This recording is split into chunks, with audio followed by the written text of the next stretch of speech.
guess MUJU began really from a call out at the Tricycle Theatre where they were looking back in 2004 for some young Muslims and Jews to kind of come together to participate in weekly workshops. In 2008, I guess when the kind of initial funding kind of dried up, we, the group at the time, decided that we were going to carry this on, and then we established MUJU. We relaunched, if you like, as a charity, and we've been on a path since then to professionalise. Is that the right word? Yeah, I think so. Yeah, so we've gone out there to try and improve our own art, but also to make MUJU a formal entity.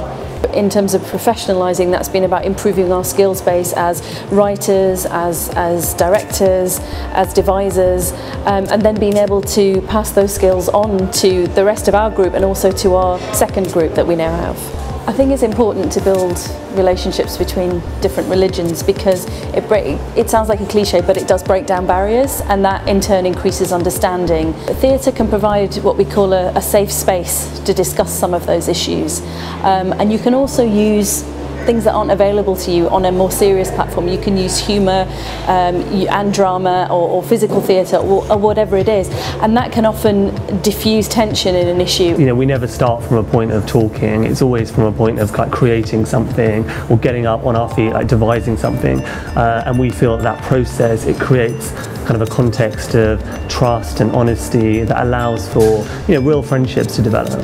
Most of us, we all work during the day, so it's really important that we kind of leave that behind when we enter the room. Sometimes we start with warm-up exercises and we go straight into devising, or sometimes we come with prepared ideas and talk about characters. So yeah, we work towards something, but yeah, every week can be different. At the moment we're working on kind of a performance in April. Hopefully we're going to be doing a run here at the Tricycle Theatre.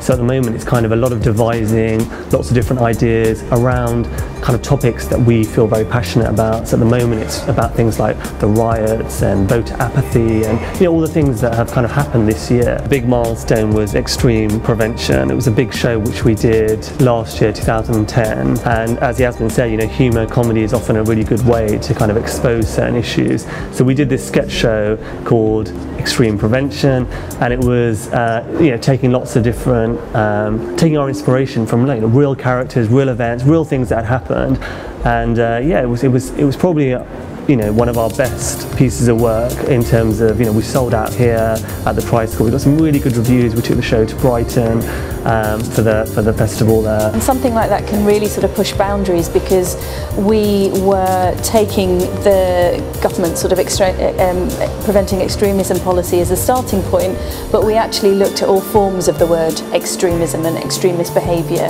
And from that we got a full hour's sketch show with a lot of variety in it, including a musical number. It was really important for us and that group to continue producing work of that kind of professional level, but at the same time, obviously, we're a charity and we want to be inclusive. We want to encourage more young Muslims and Jews to come together. So what we did, we created a new group which we run here again every week, but actually on a Thursday night. The good thing about we've progressed as a group, but we will always have a community element. We'll always have a community angle. That's part of our ethos. And to see this new group sort of developing, I think we can call them our feeder group in some ways. Yeah, they'll be the next generation, if you like, and yeah, I think it's really great to see that there's other youngsters, to use a generalisation, from both communities that are coming forward. And it's an open door. We're always looking for new people who are interested to get involved. It's a great way to get involved.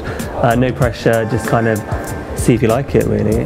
One thing that's changed is obviously, I think, kind of the gatekeepers almost of what is Muslim art. I think 5 years ago, 10 years ago, Muslim art meant nasheeds and calligraphy, and I think we've come a long way since then. I really hope MUJU can be a part of that change. I think MUJU has hopefully been a part in showing that it's not scary, it can be very inclusive and positive, and that's helped develop arts generally for Muslims in the UK. We respect obviously all sort of facets of Muslim and Jewish culture. For example, we don't perform on Fridays or Saturdays because it's Shabbat, and we'd like to be Jewish observant because of our Jewish members.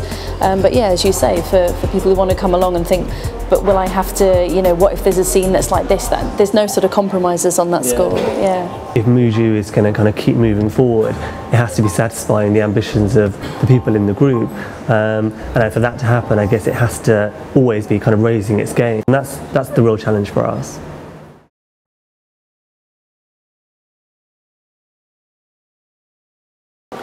When do we do the song? Is it now?